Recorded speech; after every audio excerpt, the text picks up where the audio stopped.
দীর্ঘ দেড় যুগ পর আবারও ২৬ মার্চ মহান স্বাধীনতা দিবসে ফিরছে ঐতিহ্যবাহী কুচকাওয়াজ। কুচকাওয়াজ অনুষ্ঠানে সালাম গ্রহণ করবেন রাষ্ট্রপতি মোহাম্মদ শাহাবুদ্দিন, অংশ নেবেন প্রধানমন্ত্রী তারেক রহমান। সেনা, নৌ ও বিমান বাহিনীর অংশগ্রহণে স্থল ও আকাশে দেখানো হবে দেশের প্রতিরক্ষার সক্ষমতা। মহিম মিজানের রিপোর্ট। জাতীয় প্যারেড গ্রাউন্ডের দক্ষিণ দিক থেকে মঙ্গলবার সকাল ৯:৩০টায় ঘোড়ায় চড়ে প্যারেড গ্রাউন্ডের মঞ্চের সামনে আসেন এবারের মহান স্বাধীনতা ও জাতীয় দিবসের অধিনায়ক এবং নবম পদাতিক ডিভিশনের GOC major general SM Asadul Haque. শুরুতেই উপ অধিনায়কের কাছ থেকে দায়িত্ব বুঝে নেন অধিনায়ক। প্রথমে মিলিটারি পুলিশের মোটর শোভাযাত্রা সহকারে প্যারেড গ্রাউন্ডে প্রবেশ করেন ডামি প্রধানমন্ত্রী। এরপর একইভাবে প্যারেড গ্রাউন্ডে প্রবেশ করেন ডামি রাষ্ট্রপতি। ডামি রাষ্ট্রপতিকে অভ্যর্থনা জানান ডামি প্রধানমন্ত্রী ও ৩ বাহিনীর প্রধানগণ। সশস্ত্র সালাম সহ কুচকাওয়াজের অনুমতির পর ডামি রাষ্ট্রপতিকে নিয়ে কুচকাওয়াজ পরিদর্শন করেন অধিনায়ক। এবারের কুচকাওয়াজে অংশ নেবে সেনাবাহিনীর বিশেষায়িত ইউনিট, প্রেসিডেন্ট গার্ড রেজিমেন্ট, সাজোয়া contingent, East Bengal contingent, infantry regiment contingent সহ বিভিন্ন কন্টিনজেন্ট। থাকবে বিভিন্ন বাহিনীর সদস্যদের সমন্বয়ে জাতীয় পতাকাবাহী কন্টিনজেন্ট।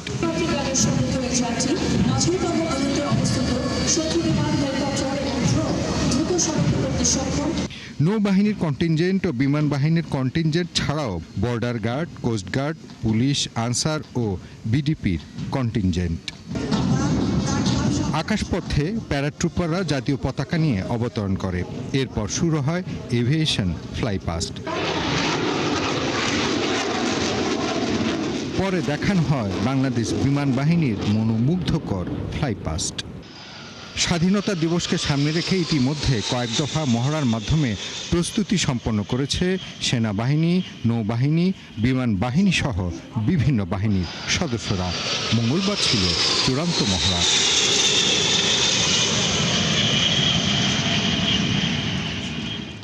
আন্তঃবাহিনী সংযোগ পরিদপ্তর আইএসপিআর এক সংবাদ বিজ্ঞপ্তিতে জানিয়েছে, কুচকাওয়াজ অনুষ্ঠানটি জনসাধারণের জন্য উন্মুক্ত থাকবে। মহিম মিজান, ৭১, ঢাকা। জাতীয় স্মৃতিসৌধে মহান স্বাধীনতা দিবস উদযাপনের প্রস্তুতির আরও খবর জানাতে আমাদের সঙ্গে যুক্ত হচ্ছেন সহকর্মী রায়ান বিন আমিন।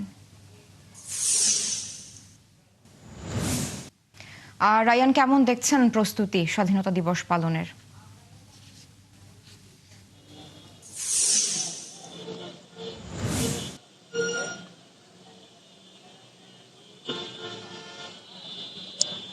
সারা জাতীয় স্মৃতিসৌধের যে প্রস্তুতি বলা যায় যে সবিশেষ। এখন ২৬ তারিখ ভোরে রাষ্ট্রের গুরুত্বপূর্ণ যারা আছেন, প্রধানমন্ত্রী, রাষ্ট্রপতি, মন্ত্রী পরিষদের সদস্য সহ স্পিকার এবং বিরোধী দলের নেতা সহ সাধারণ মানুষ শ্রদ্ধা নিবেদন করবেন এবং সেজন্য এই স্মৃতিসৌধ এখন পুরোপুরি প্রস্তুত।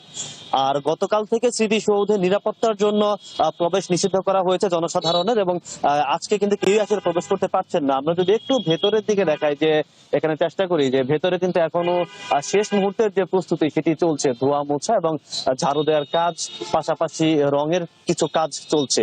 এর বাইরে যারা শ্রদ্ধা নিবেদন করবেন তাদের জন্য মূল যে স্তম্ভ অর্থাৎ বেদি, সেই অংশটুকু পুরো প্রস্তুত এবং এখন শুধুমাত্র গেটের অংশটুকুর কাজ, শেষ মুহূর্তের কাজ চলছে। এর আর নিরাপত্তার বিষয়টা যদি বলি, 3 স্তরের নিরাপত্তা থাকবে এই স্মৃতিসৌধ এলাকা, পুরো স্মৃতিসৌধ এলাকায়। পাশাপাশি গোয়েন্দা নজরদারি থাকবে এবং ঢাকা-রিচা মহাসড়ক আমিন বাজার থেকে এই নবীনগর পর্যন্ত প্রায় 25 কিলোমিটার সাদা পোশাকের নজরদারি থাকবে, পাশাপাশি পোশাকধারী পুলিশ থাকবে। এবং এবার একটি নির্দেশনা দেওয়া হয়েছে, রাস্তায় কোনো প্রকার তোরণ, ব্যানার বা ফেস্টুন কোনো কিছু লাগানো যাবে না। এবং এই বিষয়টি কিন্তু আমরা এবার লক্ষ্য করেছি যে অন্যবার যেরকম দেখা যায় যে রাস্তায় ব্যানার, ফেস্টুন, তোরণ অনেক কিছু থাকে। জি রায়ান, ধন্যবাদ যুক্ত হওয়ার জন্য। দর্শক, জাতীয় স্মৃতিসৌধ থেকে যুক্ত ছিলেন সহকর্মী রায়ান বিন আমিন। স্বাধীনতা দিবসের প্রস্তুতির আপডেট জানাচ্ছিলেন তিনি আমাদের।